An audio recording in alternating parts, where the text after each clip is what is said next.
খামসানা রাদিয়াল্লাহু তাআলা আনহা, খামসানা বললেন, কি হয়েছে আমার বাবার? আমার বাবার কি হয়েছে? আমার বাবাকে কেন এরকম কোমরের মধ্যে রশি দিয়া তোমরা নিয়ে আসতেছো? কেন আমার বাবাকে দুইটা হাত পিছনের মধ্যে এরকম বাস করে তোমরা নিয়ে আসতেছো? খামসানাকে বলে যে তোমার বাবা এরকম অপরাধ করেছে, এই জন্য তোমার বাবাকে আমরা নবীজি সাল্লাল্লাহু আলাইহি ওয়াসাল্লামের দরবারে নিয়ে যাইতেছি। সাইলাবাতুল আনসারী রাদিয়াল্লাহু তাআলা আনহুকে তার মেয়ে খামসানা, সেও তাহলে এমন অপরাধ কেন করলো, এমন জঘন্য অপরাধ কেন করলো? তার মেয়েও টেনে টেনে নিয়ে যাইতেছে আর তিরস্কার করতেছে। প্রথমে নিয়ে গেলেন হযরতে আলী রাদিয়াল্লাহু তাআলা আনহুর দরবারে, যাইয়া বললেন, আমি এমন গুনাহ করেছি, কোনো মাফ হবে কিনা? আলী রাদিয়াল্লাহু তাআলা আনহু বললেন, না, তোমাকে আমানত দেওয়া হয়েছে, তুমি আমানতের খেয়ানত কেন নষ্ট করলা? খেয়ানত তুমি কেন করলা? তোমার কোনো ক্ষমা নাই। ওমরের দরবারে নিয়ে গেলেন, ওমরকেও বললেন যে এরকম অপরাধ করেছে, এর কি কোনো ক্ষমা আছে কিনা? ওমর বললেন যে না, তার কোনো ক্ষমা নাই। হযরতে আবু বকর রাদিয়াল্লাহু তাআলা আনহুর দরবারে নিয়ে গেলেন, এমন অপরাধ করেছে, তার কোনো ক্ষমা আছে কিনা? আবু বকর রাদিয়াল্লাহু তাআলা আনহু বলেন যে না না না, আমার সামনে থেকে ওকে নিয়ে যাও, তার কোনো ক্ষমা নাই। হযরতে সাইলাবাতুল আনসারী রাদিয়াল্লাহু তাআলা আনহু বললেন, আমি বুঝে ফেলেছি, আমার বন্ধু বান্ধব দিয়ে কোনো কাজ হবে না, তাদের কাছে যাইয়া বললেও কোনো কাজ হবে না। আল্লাহর নবীর দরবারে নিয়ে চলো, আল্লাহর নবীর দরবারে নিয়ে চলো। হয়তো আল্লাহর নবী সাল্লাল্লাহু আলাইহি ওয়াসাল্লাম হয়তো আমার এই গুনার কারণে আল্লাহ পাকের কাছে হয়তো ক্ষমা চাইতে পারে, আর এই ক্ষমা চাওয়ার কারণে হয়তো আল্লাহ পাক রব্বুল আলামিন আমাকে মাফ করে দিতে পারে। আল্লাহর নবীর দরবারে নিয়ে গেলেন। আল্লাহর নবীর দরবারে নিয়ে যাওয়ার পর সাইলাবাতুল আনসারী মাথা নত করে বললেন, ওগো পয়গম্বর, আমি ইচ্ছা করে কাজটা করি নাই, কিন্তু শয়তানের ধোঁকায় পড়ে গেছি। ওগো পয়গম্বর, আমাকে কি মাফ করা যায় কিনা? আল্লাহর নবী রাগান্বিত হয়ে গেলেন। রাগান্বিত হয়ে বললেন, তোমাকে আমি এত ভালোবাসা দিলাম, এত আদর যত্ন করলাম, আর তোমাকে একটা ফ্যামিলির দায়িত্ব দিলাম, তুমি আমানতের খেয়ানত করার চেষ্টা তুমি কেন করলা? যাও যাও, আমার সামনে দিকে তুমি চলে যাও। সাইলাবাতুল আনসারী, রাস্তা নাই, রাস্তা নাই, দৌড়িয়ে চলে গেলেন এক পাহাড়ের গর্তের মধ্যে চাইয়া আল্লাহ তাআলাকে বললেন যে আল্লাহ, আমি উমরের দরবারে গেলাম, উমর আমাকে তাড়াইয়া দিল। হযরতে আবু বকরের দরবারে গেলাম, আবু বকরও তাড়াইয়া গেল। হযরতে উসমানের দরবারে গেলাম, উসমানও আমাকে তাড়াইয়া দিল। হযরতে আলীর দরবারে গেলাম, আলীও আমাকে তাড়াইয়া দিল। এমনকি পয়গম্বর, আখিরি পয়গম্বর সাল্লাল্লাহু আলাইহি ওয়াসাল্লামের দরবারে গেলাম, আখিরি পয়গম্বরও আমাকে তাড়াইয়া দিল। ওগো আল্লাহ, তুমি বলো আল্লাহ, আমি এখন কার দরবারে যাব? আল্লাহ, তুমি ছাড়া তো কোনো মাবুদ নাই, তুমি ছাড়া তো কোনো ইলাহ নাই, তুমি ছাড়া তো আর কেউ আমাকে মাফ করতে পারবে না। গো আল্লাহ, ইয়া আল্লাহ, তুমি দয়া করে আমাকে মাফ করে দাও, মাফ করে দাও। এইরকম ভাবে একদিন আর 2 দিন নয়, 1 সপ্তাহ আর 2 সপ্তাহ নয়, যখন মাস হয়ে গেল কান্নাকাটি করে, হঠাৎ করে আল্লাহর নবীর কাছে একটা ওকে আসলো, ওকে জিবরাইল আমিন পাঠালেন। আমার দুনিয়ার জমিনে থাকা অবস্থায় হাতের গুনাহ হইতে পারে, চোখেরও গুনাহ হইতে পারে, মাথার গুনাহ হইতে পারে, পায়ের গুনাহ হইতে পারে, শরীরের গুনাহ হইতে পারে। নৈরাশ হওয়ার কোনো কারণ নাই, নৈরাশ হওয়া যাবে না। আল্লাহ পাক রব্বুল আলামিন নৈরাশ হইতে নিষেধ করেছেন। গুনাহ হবে মালিকের দরবারে কুদরতি পায়ে সাজদা দিয়া তুমি যদি গুনাহ মাফের জন্য তওবা করতে পারো, আল্লাহ পাক রব্বুল আলামিন এই তওবাকে উসিলা করে জিন্দেগির গুনাহ খাতাগুলো মাফ করে দিয়ে আল্লাহর নবী বলেন না, তাইবু মিনাদ দানবি কামান লা দানবা লাহু। আল্লাহ পাক রব্বুল আলামিন তাকে মাসুম, বেগুনাহ মাসুমের মতো বানায়া দিবেন। সুবহানাল্লাহ। হযরতে আলী রাদিয়াল্লাহু তাআলা আনহু বলেন, আলী রাদিয়াল্লাহু তাআলা আনহু বলেন যে নবী করিম সাল্লাল্লাহু আলাইহি ওয়াসাল্লাম সাহাবীদেরকে নিয়ে হিজরতে গেলেন মদিনা শরীফের মধ্যে। মদিনা শরীফের মধ্যে আল্লাহ রাসূল সাল্লাল্লাহু আলাইহি ওয়াসাল্লাম সাহাবীদেরকে নিয়ে মদিনা শরীফে গেলেন। কেন গেলেন? সমস্ত সাহাবীদেরকে একত্রিত এক ফান্ডে নিয়ে আসার জন্য, একত্রিত করার জন্য, ভাই ভ্রাতৃত্ব করার জন্য। এই দিক দিয়ে বাড়ি ঘর থেকে একজনকে দায়িত্ব দিয়ে গেলেন। আল্লাহর নবী সাল্লাল্লাহু আলাইহি ওয়াসাল্লাম সাইয়্যিদ বিন আব্দুর রহমান তাকে নিয়ে গেলেন, তার দায়িত্ব দিলেন সাইলাবাতুল আনসারী রাদিয়াল্লাহু তাআলা আনহুকে। সাইলাবাতুল আনসারী রাদিয়াল্লাহু তাআলা আনহুকে বললেন, এ সাইলাবাতুল আনসারী, সাইয়্যিদ বিন আব্দুর রহমান আমার সাথে সফর সঙ্গী হবে। তুমি সাইয়্যিদের পরিবারের সমস্ত খোঁজ খবর নিবা, বাড়িঘরের খোঁজ খবর নিবা। আমার ভাইয়েরা, আমার বন্ধুরা, মানুষ গুনাহ করতে পারে, গুনাহ করলেও কিন্তু মাফ আছে। কিন্তু আমি গুনাহ করলাম, আমি অপরাধ করলাম, এই জন্য আমি নামাজ পড়ব না তা না। আমি অপরাধ করলাম, আমি হজ করব না তা না। আমি অপরাধ করলাম, আমি যাকাত দিব না তা না। এমন মনোভাব মনের ভিতরে আনা যাবে না। যে যত প্রকার অপরাধী করুক না কেন, যে যত প্রকার পাপের কাজ করুক না কেন, আল্লাহর হাবিব সাল্লাল্লাহু আলাইহি ওয়াসাল্লাম বলেন, যে ব্যক্তি নাকি দান করবে, সদকা করবে, এই দান সদকার কারণেও আল্লাহ পাক রব্বুল আলামিন তার অপরাধ মোচন করে দিবেন। একটা নফল ইবাদত করলে একটা গুনাহ মাফ হয়। আল্লাহর নবী বলেন, মানুষ যখন গুনাহ করে ফেলে তখন দিলের মধ্যে একটা কালো দাগ পড়ে যায়। আবার যখন মানুষ একটা নেকি করে তাহলে তারপর ওই কালো দাগটা আবার তার থেকে মুছে যায়। আবার যখন গুনাহ করে তখন আবার কালো দাগ পড়ে। আবার যখন নেকির কাজ করে তখন আবার এই কালো দাগটা মুছে যায়। এইরকম ভাবে চলতে থাকে। কিন্তু কবিরা গুনাহ যেগুলো আছে, কবিরা গুনাহ, বড় গুনাহ, কবিরা গুনাহ কেমন গুনাহ? আল্লাহকে ছাড়া অন্য কেউ সন্তান দিতে পারে, আল্লাহকে ছাড়া অন্য কেউ রিজিক দিতে পারে, আল্লাহকে ছাড়া অন্য কেউ আল্লাহর সমপরিমাণ ক্ষমতা রাখতে পারে, এমন বিশ্বাস, এমন ভালোবাসা যার ভিতরে আছে সে কবিরা গুনাহ করে। যার ভিতরে বিশ্বাস আছে আল্লাহ সন্তান দিতে পারে, অমুক পীর সাহেব সন্তান দিতে পারে, এই বিশ্বাস যাদের ভিতরে আছে, সে আল্লাহ তাআলার সাথে শরীক করলো। শরীক, যে ব্যক্তি আল্লাহ তাআলার সাথে শরীক করবে সে কবিরা গুনাহ করবে। আর এই কবিরা গুনাহ আল্লাহ রব্বুল আলামিন তওবা ছাড়া মাফ করবে না। আল্লাহ হলো সর্বশক্তিমান। আল্লাহ তাআলার চেয়ে বড় শক্তিমান কেউ আছে? কেউ আছে? কেউ নাই। আল্লাহর চেয়ে বড় সর্বশক্তিমান আর কেউ নাই, আর কেউ নাই। যদি কেউ মনে করে তাহলে তার এটা ভুল হবে, বড় ভুল হবে এবং কবিরা গুনাহ হবে। যেই কবিরা গুনাহটা দিল থেকে তওবা না করলে আল্লাহ পাক রব্বুল আলামিন মাফ করবে না। আমাদের সমাজের মধ্যে এমন মানুষের অভাব নাই, এমন মানুষের অভাব নাই।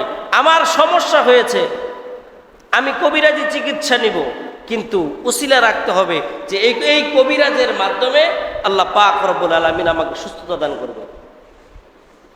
এই ডাক্তারের মাধ্যমে আল্লাহ পাক রব্বুল আলামিন আমাকে সুস্থতা দান করবে।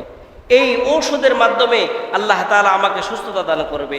এই তাবিজের মাধ্যমে আল্লাহ তাআলা আমাকে সুস্থতা দান করবে। যদি আমি মনে করি যে এই তাবিজই আমাকে রক্ষণাবেক্ষণ করবে, এই তাবিজই আমাকে বাঁচাবে, এই ঔষধটাই আমাকে বানাবে, তাহলে আল্লাহর থেকে বড় তাবিজকে বানায় ফেলাইলাম, আর তাবিজ আর এই ওষুধটাকেও আল্লাহর থেকে বড় বানায় ফেলাইলাম। এটা হলো কবিরা গুনাহ। আল্লাহকে সর্বোচ্চ বানাইতে হবে। আমি ওষুধ খাবো, এটা সুন্নতের নিয়তে আমি ওষুধ খাবো, এই ওষুধ হলো একটা উসিলা। আমি যদি একটা কবজ ব্যবহার করি, তাবিজ ব্যবহার করি, এটাও হবে একটা উসিলা, এটাও একটা হবে উসিলা। আর এই তাবিজটাও হতে হবে কোরআন হাদিস অনুযায়ী। রিজিকের মালিক আল্লাহ। রিজিকের মালিক কে? আল্লাহ। আমি দান লাগাইলাম, আমি ধান ক্ষেতের মধ্যে লাগাইলাম, সব কিছু করলাম, এখন ফসল হওয়ার সময়, এখন আমি যদি মনে করি আমি ধান লাগাইছি, ইচ্ছা মতো ধান হবে আর এই হবে সেই হবে, এটা কি ভুল হবে না? মালিক যদি, আমার আল্লাহ যদি না দেয়, তাহলে এটার মধ্যে ফসল হবে? দেখেন, আপনি ধানের একটা চারা লাগাইলেন, লাগাইছেন, কিন্তু আল্লাহ পাক রব্বুল আলামিন এই একটা ধানের চারাকে কতগুলা চারা বানায় দিয়েছেন। এটা কি দিছে? এটা আপনি দিছেন না, এটা তো আমি শুধু লাগায় রেখে আসলাম, বাকিটা দেওয়ার মালিক কে? আল্লাহ। হায়াতের মালিক কে? মৌতের মালিক কে? হায়াতের মালিকও আল্লাহ, মৌতের মালিকও আল্লাহ। হায়াতের মালিকটা যেরকম আমরা হায়াত মনে করি, মালিক যদি আমাদেরকে হায়াত না দেয় তাহলে আমরা মৃত্যুবরণ করব। মালিক যদি আমাদেরকে মৃত্যু দান করে, কেউ আমাদেরকে ফিরে রাখতে পারবে না। ঠিক তদ্রুপভাবে আমরা ব্যবসা করি, বাণিজ্য করি, আমরা ক্ষেত খামার যাই কিছু করি, তাওয়াক্কুল করতে হবে কার উপরে? আল্লাহর উপরে তাওয়াক্কুল করতে হবে। যে ব্যক্তি নাকি আল্লাহ তাআলার উপরে তাওয়াক্কুল করবে, আল্লাহ তাআলার উপর ভরসা করবে, আল্লাহ পাক রব্বুল আলামিন বলবেন, ফেরেশতারা দেখো, তুমি বলেছিলে এই মানুষ বানানোর দরকার নাই, কলহ করবে, ঝগড়াঝাটি করবে, এরা নিন্দা করবে, কিন্তু আমি বললাম ইন্নী আ'লামু মা লা তা'লামুন, আমি আল্লাহ যা জানি তোমরা ফেরেশতারা কিন্তু তা জানো না। জানে একমাত্র গায়বের মালিক কে? আল্লাহ।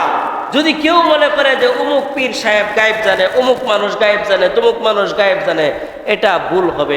আল্লাহর নবীকেও আল্লাহ এই গায়েবের ক্ষমতা দেন নাই, আল্লাহর নবীকেও আল্লাহ রাব্বুল আলামিন এই গায়েবের ক্ষমতা দেন নাই। বরঞ্চ আল্লাহর নবী কিভাবে বলতেন, আগাম কথা কিভাবে বলতেন, আল্লাহ পাক রব্বুল আলামিন তার মাধ্যমে জিবরাইল আমিন যে ফেরেশতা আছে, এই ওহীটা পাঠিয়ে দিতেন, আল্লাহর নবীকে শিখিয়ে দিতেন। আল্লাহ পাক রব্বুল আলামিন শিখানোর কারণে নবীজি সাল্লাল্লাহু আলাইহি ওয়াসাল্লাম ওইভাবেই কথা বলতেন। এটাকে গায়েব বলা যাবে না। অদৃশ্যের খবর যিনি জানে তিনি হলো কে? আল্লাহ। এই আল্লাহকে বিশ্বাস করতে হবে, গায়েবের মালিক। এই গায়েব যদি আমি অন্য কাউকে বিশ্বাস করি তাহলে আমার ঈমান চলে যাবে, আমাকে আবার নতুন করে কালেমা পড়াইয়া মুসলমান বানাইতে হবে। এই জন্য সব কিছুর উপরে বিশ্বাস রাখতে হবে কাকে? আল্লাহ তাআলাকে বিশ্বাস রাখতে হবে রে ভাই। যার ভিতরে আল্লাহ তাআলার উপর অল্প সামান্য পরিমাণ ত্রুটি আছে, তার ভিতরে ঈমান নাই, তাকে আবার কালেমা পড়াইতে হবে। কারণ সব কিছুর মালিক হলেন আল্লাহ। আর আমি ঘর বানাইলাম, বাড়ি বানাইলাম, যদি বলি যে এটা আমি বানাইছি, না, আল্লাহ আমাকে দ্বারা বানাইছেন। এই যে কথার মাধ্যমে ভুল হইতেছে, কথার মাধ্যমে কুফরি হইতেছে, কথার মধ্যে শিরিক হইতেছে, কথার মাধ্যমে কবিরা গুনাহ হইতেছে, আল্লাহ পাক রব্বুল আলামিন বলেন, বান্দা টেনশনের কোনো কারণ নাই। বান্দা তুমি যখন নাকি আমার নিকট তুমি খাঁটিভাবে তওবা করবা, আমি আল্লাহ রব্বুল আলামিন তোমাকে এমন ভাবেই মাসুম বানাবো, এমন ভাবে বেগুনাহ মাসুম বানাবো, বেগুনাহগার বানাবো, যেন সবে মাত্র একটা সন্তান প্রসব হইলে যতটুকু গুনাহ থাকে না, ঠিক তদ্রুপভাবে তোমার বয়স 100 হোক আর 150 হোক আর 80 বছর হোক, আমি আল্লাহ রাব্বুল আলামিন তোমার খাঁটি তওবার কারণেও তোমাকে আমি এরকম বেগুনাহ মাসুম বানায় দিব। হযরত আলী রাদিয়াল্লাহু তাআলা আনহু বলেন, আলী রাদিয়াল্লাহু তাআলা আনহু বলেন, নবীজি সাহাবীদেরকে নিয়ে মদিনায় হিজরতে যাইতেছেন। হিজরতে যাওয়ার সময় নবীজি সাল্লাল্লাহু আলাইহি ওয়াসাল্লাম সাহাবীদেরকে ভ্রাতৃত্বের বন্ধনের মধ্যে এরকম রেখে গেলেন। এক ভাই আরেক ভাইয়ের সংসার দেখবে, এক ভাই আরেক ভাইয়ের সংসার দেখবে, এইরকম করে রেখে গেলেন। সাইয়্যিদ বিন আব্দুর রহমান রাদিয়াল্লাহু তাআলা আনহুর দায়িত্ব দিলেন হযরত সাইলাবা রাদিয়াল্লাহু তাআলা আনহুকে। এই সাইলাবা রাদিয়াল্লাহু তাআলা আনহুকে বললেন যে তুমি এই আব্দুর রহমানের সংসারটা তুমি দেখবা, আব্দুর রহমান আমার সফর সঙ্গী হবে। হযরতে সাইলাবা রাদিয়াল্লাহু তাআলা আনহু তার সংসার দেখতেছেন। তার সংসার দেখতে দেখতে একটা পর্যায়ে যখন নাকি শয়তান তাকে ধোঁকা দিল, হযরতে সাইলাবা রাদিয়াল্লাহু তাআলা আনহু আব্দুর রহমান রাদিয়াল্লাহু তাআলা আনহুর স্ত্রীর হাতের মধ্যে যেয়ে ধরলেন। সাইলাবা রাদিয়াল্লাহু তাআলা আনহুকে দায়িত্ব দিলেন তার সংসার পরিচালনা করার জন্য, কিন্তু তখনও পর্দা পুশিন্দা ছিল।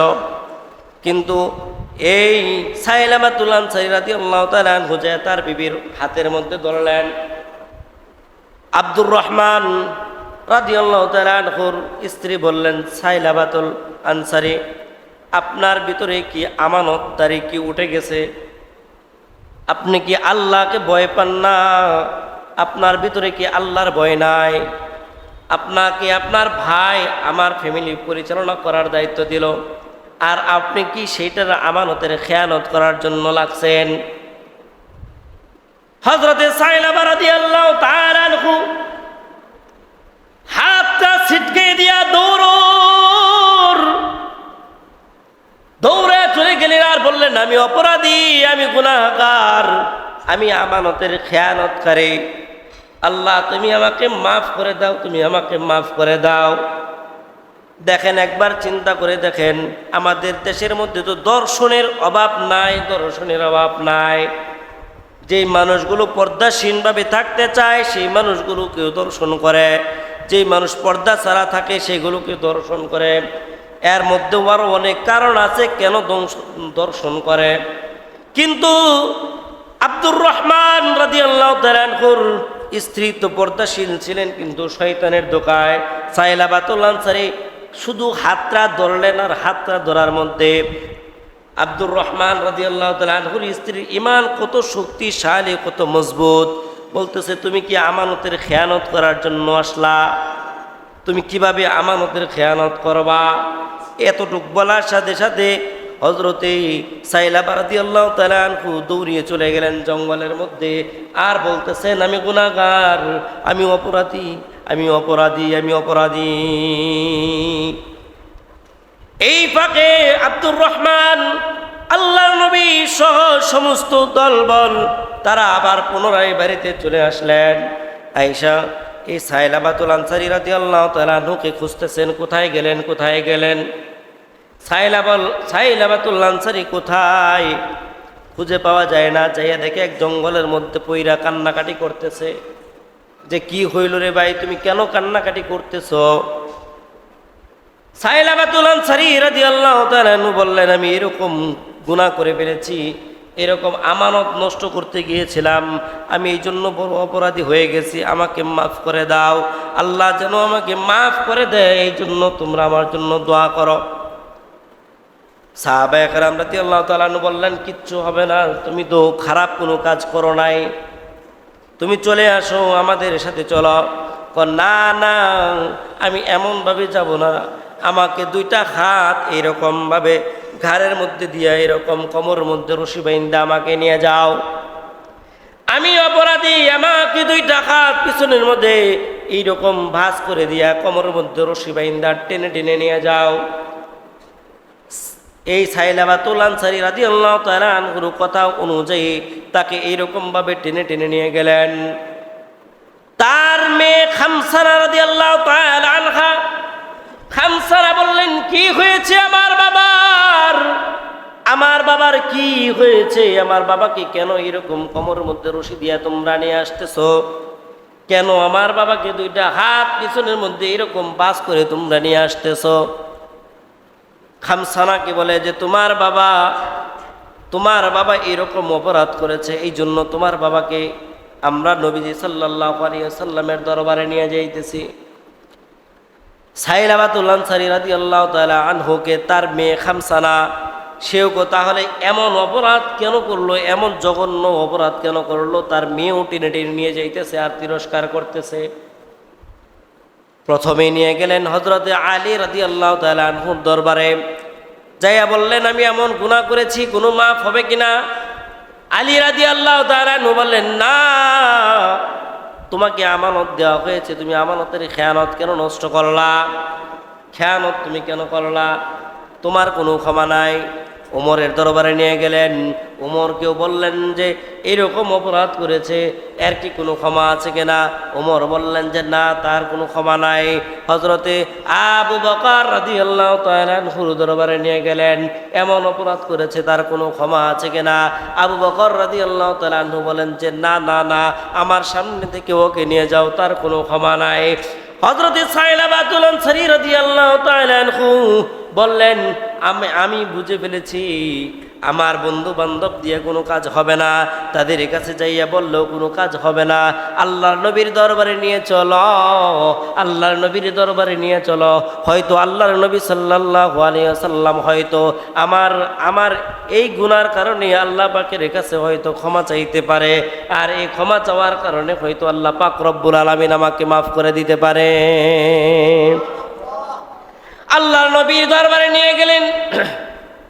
আল্লাহর নবীর দরবারে নিয়ে যাওয়ার পর সাইলাবাতুল আনসারী মাথা নত করে বললেন, ওগো পয়গম্বর, আমি ইচ্ছা করে কাজটা করি নাই, কিন্তু শয়তানের দোকায় পড়ে গেছি।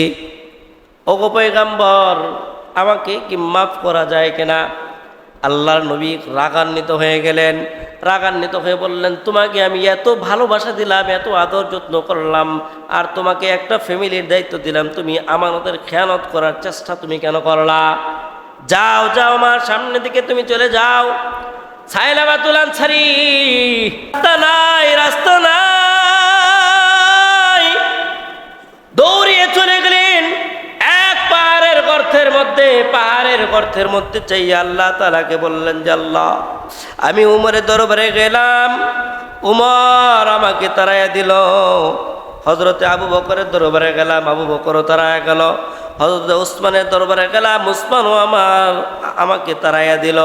হযরতে আলীর দরবারে গেলাম, আলীও আমাকে তাড়াইয়া দিল।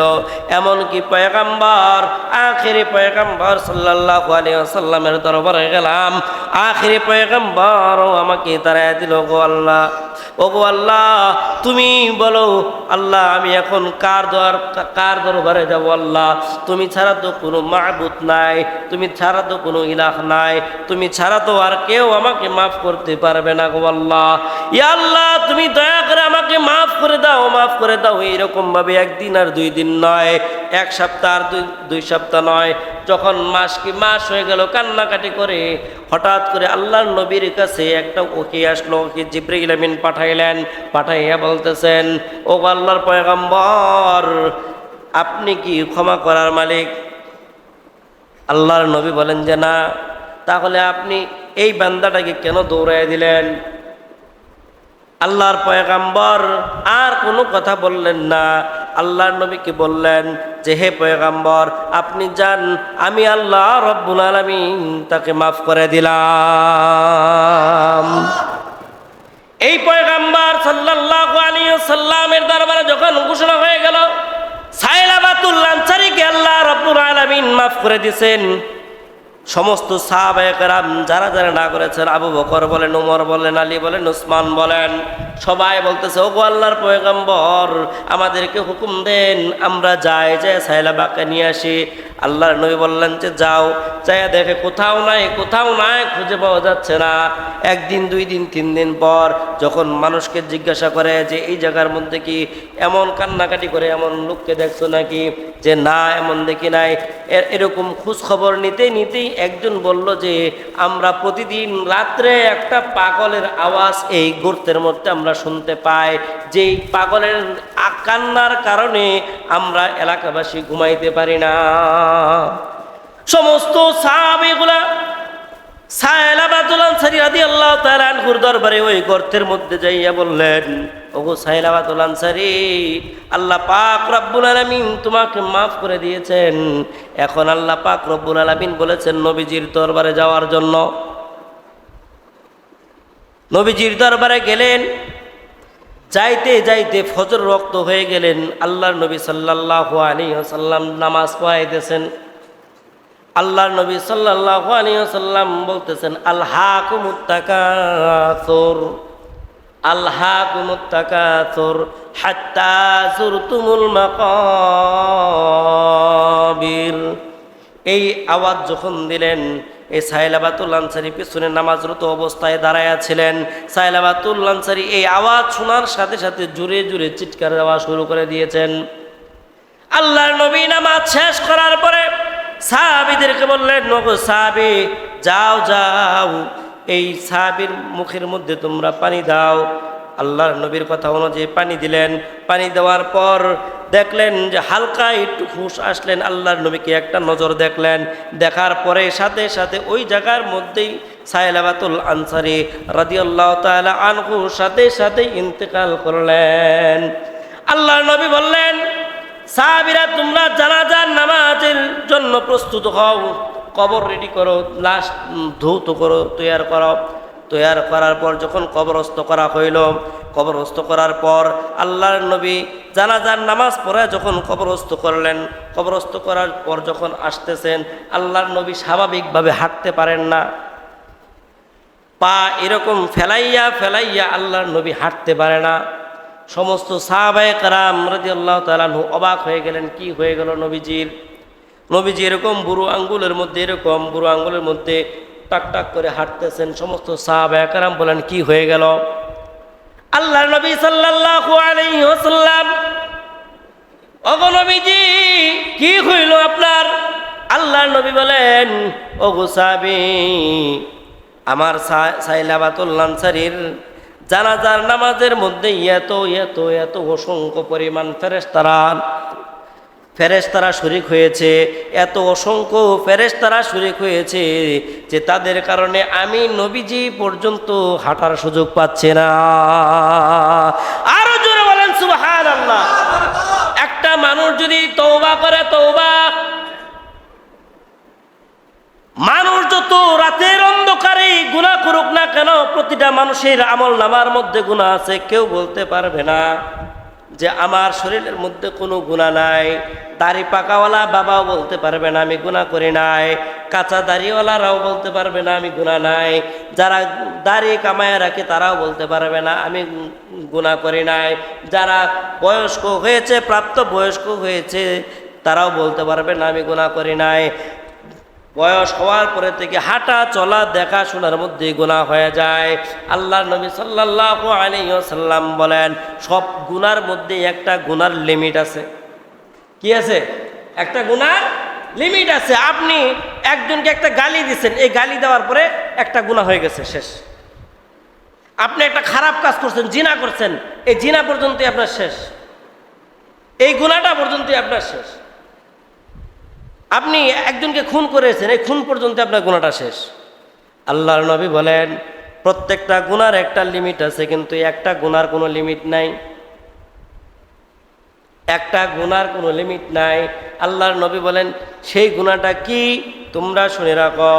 যদি কোনো মানুষ দাড়ি কামায়,